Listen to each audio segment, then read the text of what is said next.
This is Black Views, bringing you the Black News. Greetings, brothers and sisters. I want to let you know I had a death in the family, so it caused me to leave for some time. I want to say thank you and I appreciate your support while I was away. And let's get to our topic. Today we're going to talk about the New Jersey man who went viral back in 2021 for a racist outburst. He was sentenced to 8 years in prison. So I'm going to start with this article. This article is by Yahoo News and it was written by Bevan Hurley. So you'll be familiar with what I'm reporting. A South Jersey man whose racist rant back in 2021 went viral has been sentenced to 8 years in prison. Edward Mathews pleading guilty in October to harassing and using racial slurs against his neighbors in Mount Laurel. In a 2021 interview with Action News, Mathews says that he was drunk at the time of that incident.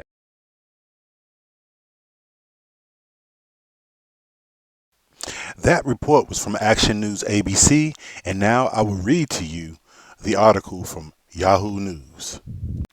A white New Jersey man whose racist abuse of a black neighbor went viral on social media has been sentenced to 8 years in prison.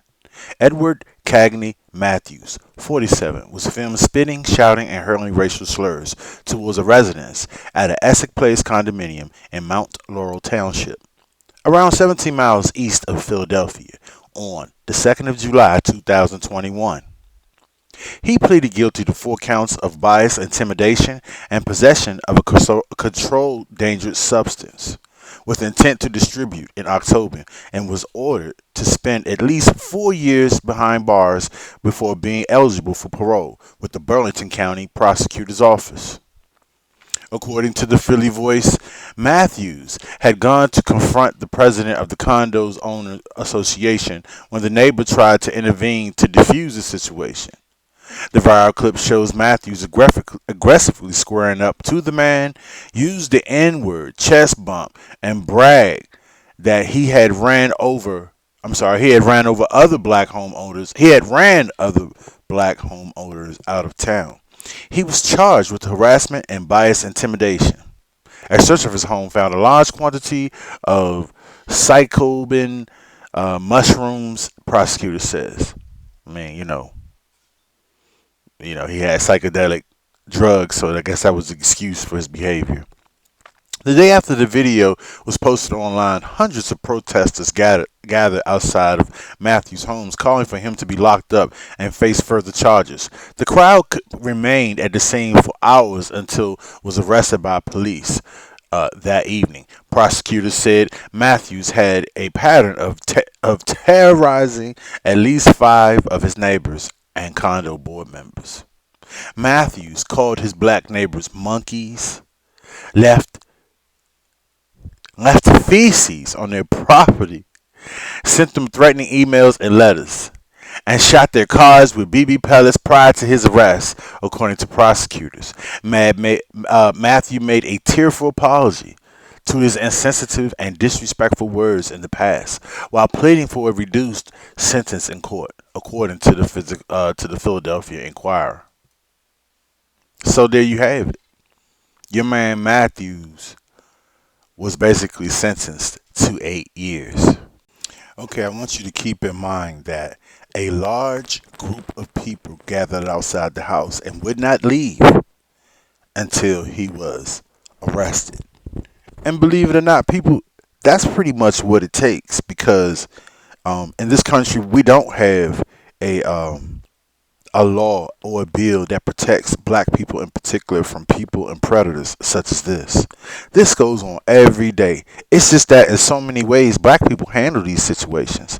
A lot of times when we may be accosted or approached by these type of white people, we deal with it on sight. We don't report it, and we damn sure don't call the police. So this is a situation that was posted to the internet, okay? I'm pretty sure cops have come to this particular situation before. Remember, he puts feces on his neighbor's doors. He puts feces on the the board members. He's threatened the board members. He calls them monkeys. He calls all these. So this has gone on for a while. These things are going unchecked.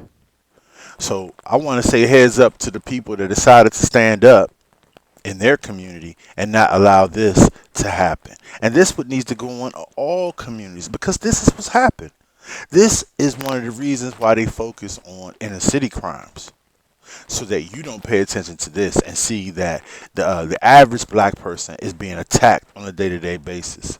When a black person goes to work, and we're not talking about working at, and there's nothing wrong with McDonald's. We're talking about people that are going to work every day, corporate, Fortune 500 companies that are treated just like this. The average black person is not a criminal. Okay? I want you to understand that.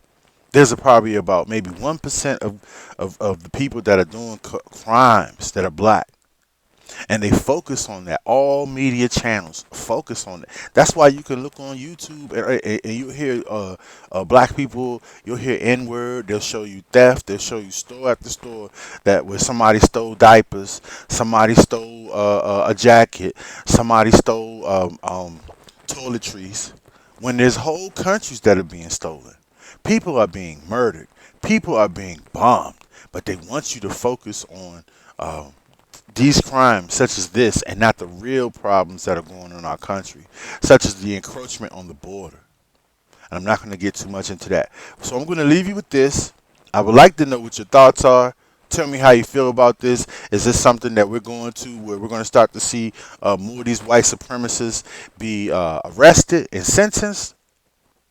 Or do we have to continue to do the groundwork and pretty much do it ourselves until the police come out to try to figure out what the problem is and then actually make arrests? This is Black Views, bringing you the Black News. Thank you and have a great day and Merry Christmas.